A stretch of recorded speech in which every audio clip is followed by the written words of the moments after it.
গত বছর ৫ আগস্ট শেখ হাসিনা সরকার পতনের পরে এক বছরে আওয়ামী লীগের যে অবস্থান আমরা দেখেছিলাম, এক বছর পরে এসে আওয়ামী লীগের রাজনৈতিক অবস্থান পাল্টে গেছে কিংবা ভিন্ন অবস্থান আমরা এখন লক্ষ্য করছি। গত এক বছরে আওয়ামী লীগ যেভাবে তাদের অবস্থানকে ব্যাখ্যা করার চেষ্টা করেছে, এক বছর পরে তার অবস্থানের এই পরিবর্তন নতুন কিছুর ইঙ্গিত দেয় কিনা, আওয়ামী লীগ নতুন ভার্সনে নতুন পদ্ধতিতে কিংবা নতুন কৌশলে এগোচ্ছে কিনা সেই প্রশ্নটা সামনে এসে যায়। গতকালকে শেখ হাসিনার একটা অডিও ক্লিপ ভাইরাল হয়েছে, ৬-৭ মিনিটের একটা অডিও ক্লিপ। সেখানে বর্তমান সরকার নিয়ে যেমন কথা বলেছেন, তেমনি আওয়ামী লীগের অবস্থান নিয়েও কথা বলেছেন এবং সেখানেই মনে হয়েছে যে গত এক বছরে আওয়ামী লীগের যে অবস্থান ছিল, শেখ হাসিনার যে অবস্থান ছিল, মানে রাজনৈতিক যে স্ট্যান্ড ছিল, সেই স্ট্যান্ডটা তারা পরিবর্তন করছেন এবং ভিন্ন কৌশলে হাঁটার চেষ্টা করছেন। ভিন্ন কোন কৌশলে হাঁটার চেষ্টা করছে এখন আওয়ামী লীগ? আন্তর্জাতিক সম্পর্কেরই বা কী অবস্থা, যেখানে আওয়ামী লীগ সভানেত্রী শেখ হাসিনা আছেন, মানে অবস্থান নিয়ে আছেন, সেই ভারত তাদের বিরুদ্ধে, মানে তাদের পক্ষে কিংবা তাদের ব্যাপারে কি ভাবছে, ভারতের পদক্ষেপ কোন দিকে যাচ্ছে, সেই ব্যাপারগুলো নিয়েই আলোচনা করবে এই ভিডিওতে। থাকবেন পলিটিক্স টিভির নিয়মিত আয়োজনে।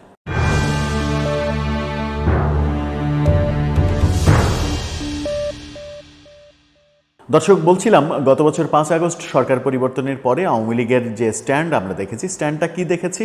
স্ট্যান্ডটা দেখেছি যে আওয়ামী লীগ তাদের অবস্থানে অনড় রয়েছে। অর্থাৎ আওয়ামী লীগ গত এক বছর ধরে যে কথাগুলো বলার চেষ্টা করেছে, তাতে মনে হয়েছে যে শেখ হাসিনা আবার প্রধানমন্ত্রী হিসেবেই বাংলাদেশে ফিরে আসবেন।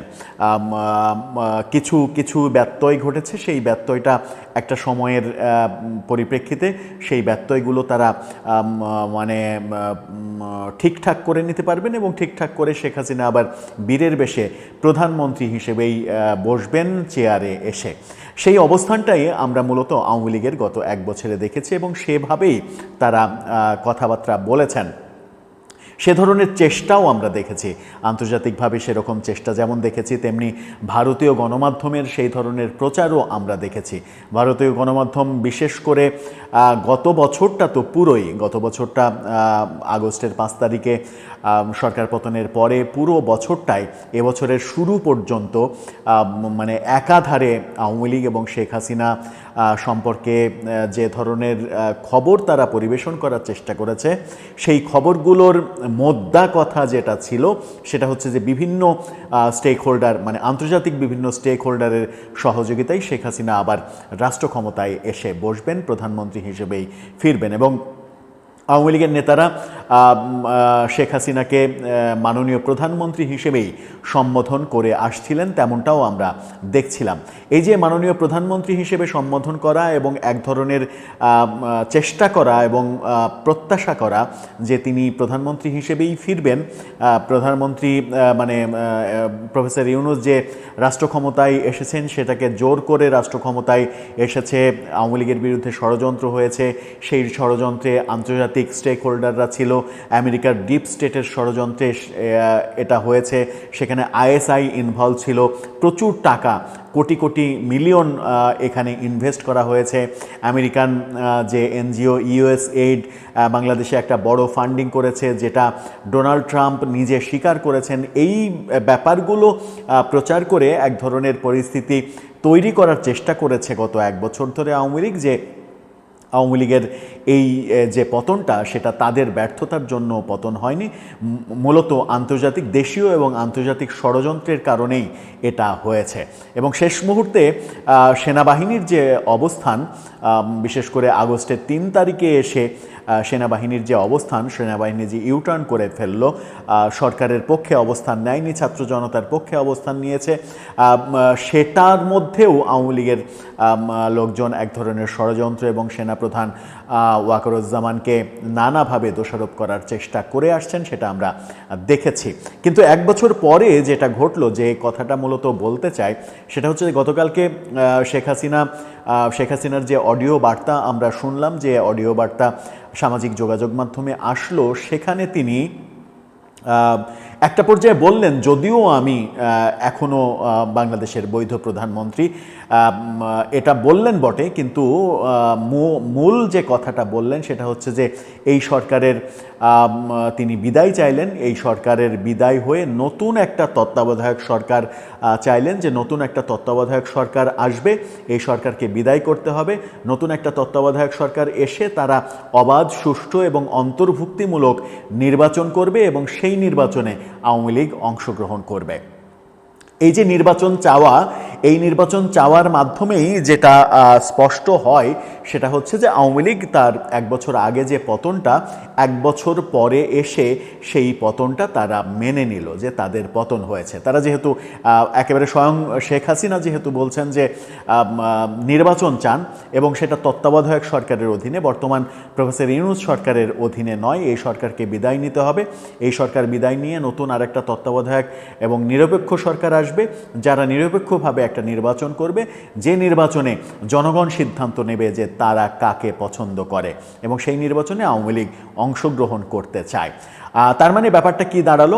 এই কথা বলতে গিয়েই বলেছেন যে নির্বাচন চাই, যদিও আমি এখনও বাংলাদেশের বৈধ প্রধানমন্ত্রী, তারপরেও আমি চাই ইউনূস সরকার বিদায় নিক, বিদায় নিয়ে একটা তত্ত্বাবধায়ক সরকার আসুক এবং তারা একটা সুষ্ঠু নির্বাচন করুক, তারপরে জনগণ সিদ্ধান্ত নেবে। এই অবস্থানের প্রেক্ষিতে আমরা কি বলতে পারি? বলতে পারি স্পষ্টভাবেই যে আওয়ামী লীগ এখন আনুষ্ঠানিকভাবে তাদের যে গত বছরের 5 আগস্ট যে সরকার পতন, সেই সরকার পতনটা তারা মেনে নিল। অর্থাৎ তারা আর সরকারে আছে, সরকারে তারা সরকার মানে বিলং করে, এটা আর তারা বলছে না, তারা মেনে নিয়েই নির্বাচন চাইছে। একটা বড় পরিবর্তন, এটা একটা বড় পরিবর্তন। এতদিন যে দাবিটা ছিল যে সরকার প্রধান হিসেবেই শেখ হাসিনা ফিরবেন, কিন্তু এখন পরিস্থিতিটা পাল্টে গেল। এখন তিনি রাজনৈতিক নেত্রী হিসেবে দেশে ফিরতে চান এবং নির্বাচনে অংশগ্রহণ করতে চান। নির্বাচনের মাধ্যমে জনগণ যে সিদ্ধান্ত নেয় সেই সিদ্ধান্ত নেবে। এখানেই প্রশ্ন হচ্ছে, তাহলে কি আওয়ামী লীগের আন্তর্জাতিক যে লবিংয়ের কৌশল, সেই কৌশলটা তারা চেঞ্জ করে ফেলেছে? তারা কি এই মানে তাদের সময় মানে বুঝতে সময়, এই এত দীর্ঘ সময় তাদের লাগলো কেন? 1 বছর সময় লাগলো কেন তাদের বুঝতে যে কোনো দেশ কিংবা কোনো শক্তি, তৃতীয় কোনো শক্তি চাইলেই কোনো একটা দেশে কাউকে নিয়ে এসে রাষ্ট্রপ্রধান হিসেবে বসিয়ে দিতে পারে না। কারণ সরকার পতন হয়ে গেলে তাকে আবার ফিরিয়ে নিয়ে এসে তাকে আগের জায়গায় বসানো, এটা পৃথিবীতে কখনো ঘটেনি। যখন ঘটেনি, সেই ঘটনা ঘটানোর চেষ্টা কিংবা প্রত্যাশা গত 1 বছর তারা তাহলে কেন করলো? সেটা কি রাজনৈতিক একটা কৌশল ছিল নাকি ভুল কৌশল ছিল? এখন তারা যে কৌশলে আগাচ্ছে, নির্বাচনের কৌশলে, অর্থাৎ এখন স্পষ্ট যে তারা দেশে নির্বাচন চায় এবং নির্বাচনে অংশগ্রহণ করতে চায়। সেটা প্রফেসর ইউনূস সরকারের অধীনে না, নতুন তত্ত্বাবধায়ক সরকারের অধীনে। তার মানে আওয়ামী লীগের এখন এজেন্ডা দাঁড়ালো আগামী নির্বাচন কেন্দ্রিক এজেন্ডা এবং নির্বাচনে অংশগ্রহণ করার এজেন্ডা। সেটার ভিত্তিতেই হয়তো এখন তারা আন্তর্জাতিক লবিং শুরু করেছে, ইতিমধ্যেই হয়তো শুরু করেছে, অনেক পরে এসে হয়তো শেখ হাসিনা ব্যাপারটা খোলাসা করলেন।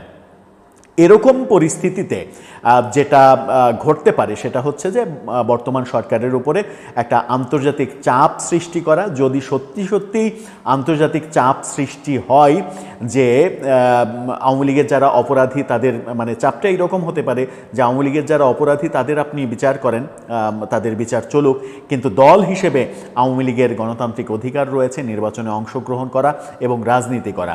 আওয়ামী লীগকে দল হিসেবে নির্বাচনে অংশগ্রহণ করতে দিতে হবে এবং তারা নির্বাচনে অংশগ্রহণ করবে। এই চাপটা, মানে এই অথেন্টিক চাপটা যদি আন্তর্জাতিক মহল বর্তমান সরকারের উপরে সত্যি সত্যি তৈরি করতে পারে এবং সেটা যদি কার্যকর উপায়ে তৈরি করতে পারে, তাহলে হয়তো কাজ হতে পারে সরকার শেষ মুহূর্তে গিয়ে একটা পরিশুদ্ধ আওয়ামী লীগ, রিফাইন্ড আওয়ামী লীগ, যে কোনো একটা ফরম্যাটে আওয়ামী লীগকে আগামী নির্বাচনে অংশগ্রহণ করতে দিতে বাধ্য হতেও পারে আন্তর্জাতিক চাপের কাছে তো আমাদের মতো তৃতীয় বিশ্বের মানে মধ্যম আয়ের একটা দেশ মোটামুটি বলা যায় আমরা, সেই দেশগুলো যখন আমরা আন্তর্জাতিক অঙ্গনের উপরে অনেকখানি নির্ভর করি, সেই নির্ভরশীলতা থেকেই আন্তর্জাতিক অনেক চাপ আমাদের মেনে নিতে হয়। যেমন বর্তমান সরকারও অনেক বেশি চাপে রয়েছে, বিশেষ করে আমেরিকান চাপে, করিডোর চাই, এটা চাই, ওটা চাই, সেই চাপগুলো সামাল দিতে পারছে না ইদানিং এসে সরকার,